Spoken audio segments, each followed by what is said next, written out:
एक गांव में दो भाई रहा करते थे, रमेश और सुरेश।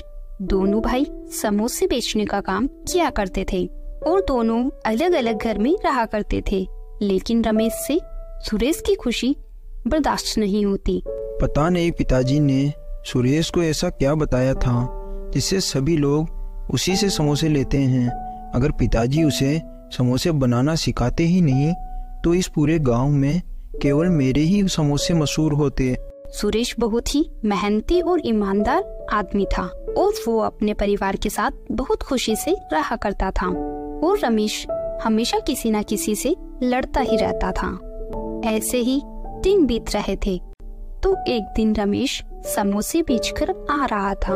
और बताओ भैया, समोसे बेचकर आ गए आप? हाँ, आज क्या मैं समोसे थोड़े कम बनाया था इसलिए काम जल्दी खत्म हो गया।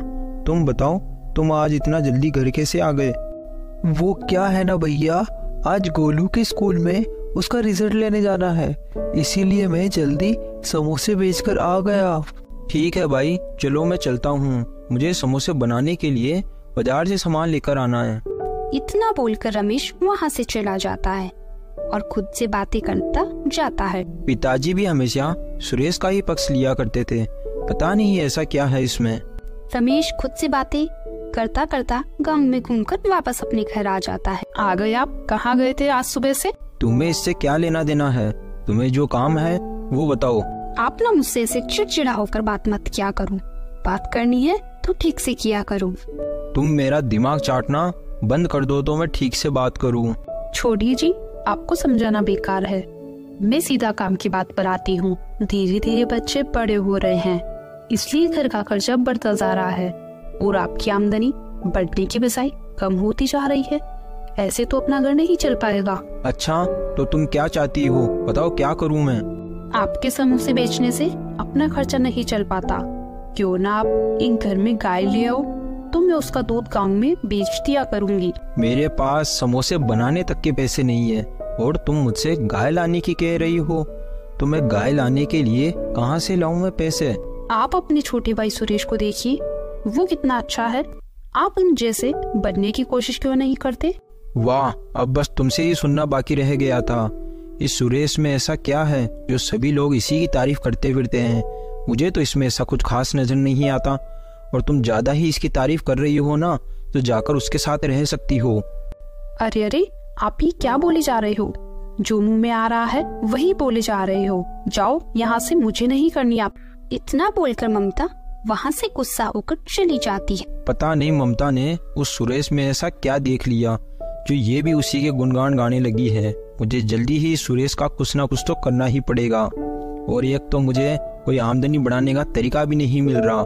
मैं इस रोज रोज की चिक-चिक से परेशान हो चुका हूँ। रमेश अपनी आमदनी बढ़ाने के बारे में सोचता है और उसे एक तरकीब आती है। क्यों ना मैं बाजार से सड़े हुए आलू लेकर आऊं और उन्हीं से समोसे बनाकर बेचूं, क्योंकि वो मुझे कम कीमत पर मिल जाएंगे और किसी को कुछ पता भी नहीं चलेगा।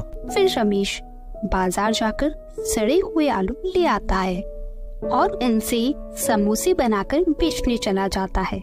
लेकिन हर रोज की तरह रमेश के समोसे कोई नहीं खरीदता और वो दुखी होकर वापस अपने घर आ जाता है।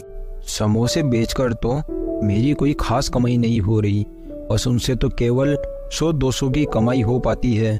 मुझे कुछ बड़ा करना होगा। फिर एक दिन जब रमेश समोसे बेचकर घर आ रहा होता है तो वो देखता है कि सुरेश के पास लोगों की बहुत भीड़ लगी हुई है। ये देखकर रमेश गुस्सा हो जाता। मुझे इस सुरेश का कुछ ना कुछ तो करना ही पड़ेगा, क्योंकि ये जब तक गांव में रहेगा मैं समोसे नहीं बेच पाऊंगा और इसी की वजह से ममता ने भी मुझे बहुत सुनाया है।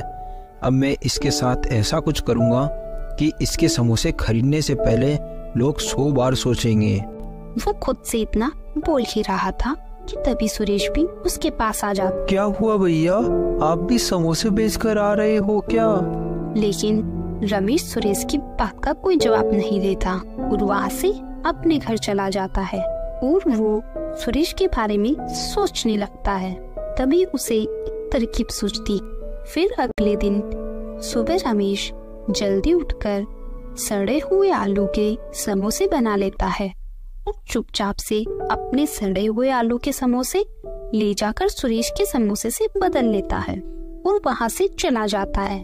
तभी सुरेश वहाँ जाकर अपने समोसे उठाकर बेचने के लिए चला जाता है। इस तरह सुरेश अपने समोसे बेचा करता था और कुछ ही देर में सुरेश के सारे समोसे बिक जाते हैं।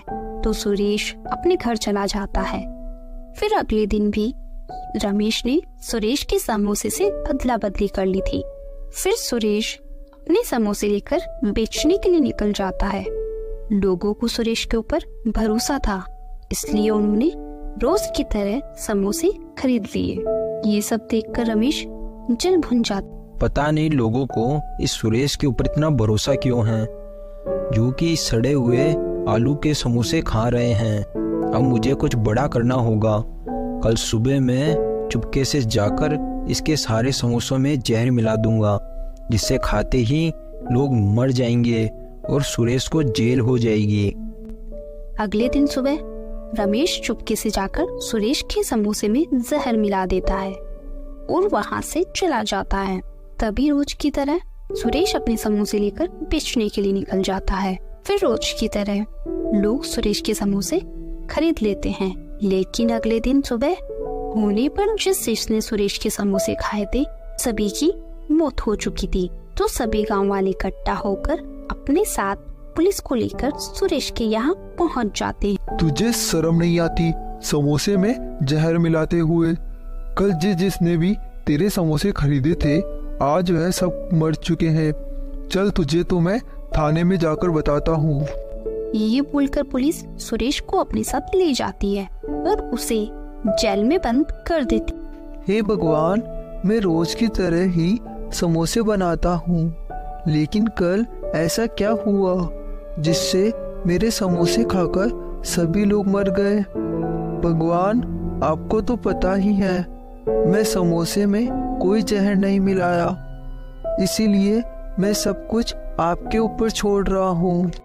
ऐसा बोलकर सुरेश रोने लगता और उधर रमेश सुरेश को जेल भेजकर काफी खुश था और खुद से बोल रहा था, चलो अब से मेरी बिक्री बढ़ जाएगी, क्योंकि आज तो मेरे रास्ते का कांटा रास्ते से हट गया। अब तो बस पैसा ही पैसा कमाऊंगा। रमेश खुद से इतना बोल ही रहा था कि तभी वहाँ ममता आ जाती। सुनो जी, आपको पता है सुरेश भैया को आज पुलिस पकड़ कर ले गई। मैं अभी पुष्पा भाभी की यहाँ से आ रही हूँ। वो बहुत जोर जोर से रो रही थी।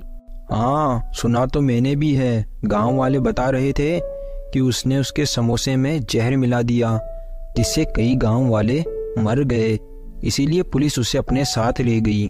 सुनो जी, मेरे भाई की तबीयत बहुत ज्यादा खराब है, तो मैं उससे मिलने के लिए शहर जा रही हूँ। घर का और बच्चों का आप ध्यान रखना।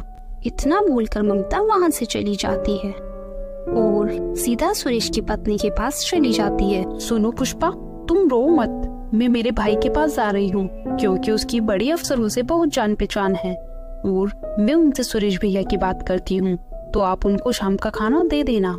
ऐसा बोलकर ममता वहाँ से चली जाती है। फिर शाम होने पर पुष्पा रमेश को खाना देने के लिए उनके घर जाती है और देखती है कि रमेश दारू के नशे में पड़ा है और बड़बड़ा रहा है। आज तो मजा ही आ गया। अब तो पूरे गांव में केवल मैं ही समोसे बेचने वाला बचा हूँ। मेरे रास्ते का कांटा भी मैंने हटा दिया, लेकिन गांव वाले भी कितने पागल है। बेचारे सुरेश की तो कोई गलती ही नहीं थी, उसके समोसे में जहर तो मैंने मिलाया था।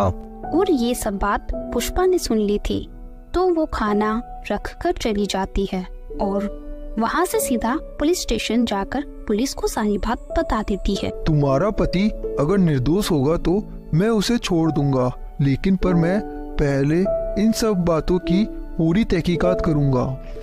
ये बोलकर हवलदार सीधा रमेश के घर चला जाता है और वो भी रमेश को बड़बड़ाते हुए सुन लेता है।